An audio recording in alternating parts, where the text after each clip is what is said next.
Jonesy, friendly against Southport today. Obviously we had really good attendance last week for the Brackley game. Looks like we've got good numbers today. So obviously this is a step higher today. What are you sort of expecting from this sort of side? Similar to Brackley, really. Brackley finished higher than Southport in the National League North last season, and I think they had a bit of a tough season, Southport, in some ways. But I expect them to be very good. They're 3 leagues above us.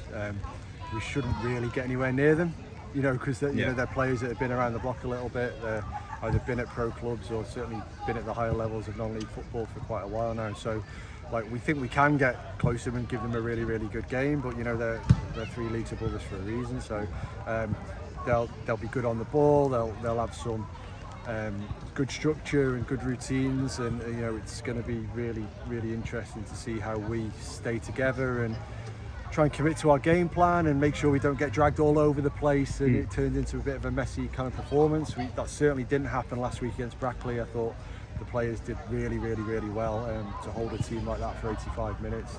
It's brilliant, really. So especially because that's our first pre-season game in effect, and they'd played a few before that. So no, similar to last week, I would imagine. And I'm expecting a similar performance from our players again. So. And obviously, you've got a few new faces in this squad to what you had last year. So, what have you seen in training so far that's impressed you about any individuals, and how have they sort of connected into the group that we've had existingly? They've been brilliant. You wouldn't know that they're new, if you know what I mean. And that's maybe one of the great things about our island is everybody kind of knows each other a little bit. So they've come in and they're in with friends, they're in with people they know well anyway, away from football. Quite a lot of the new players will have played with a lot of our current or older players in the local game for a few years. So they fitted in seamlessly, really.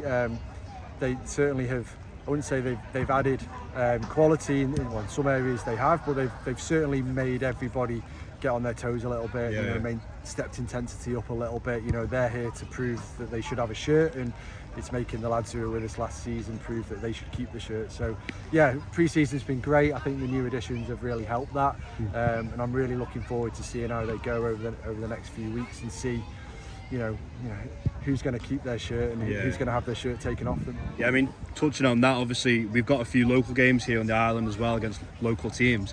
So will you be changing the squad up with different faces, giving people a chance to play some minutes and see some new faces for yourself? Yeah, I think we have to. Some of them were away with the Island Games, so they've not had an opportunity to train with us that much, and it would be nice to have an opportunity to watch them and play in our system and how we want to play and see where they're at in terms of that. 3 games in 5 days is going to be quite a big ask, so we're not going to expect the same group of players to do that. So it's an opportunity for everybody really to show where they're at and what they can offer to the club, and it's a great experience as well, hopefully to play it in local football wearing the FC Isle of Man shirt. We're part of the local football community, so it was important to us that we played some games against some of the local clubs in this pre-season to kind of show that kind of symbiotic nature that we're all in it together. Thank you and all the best. Cheers.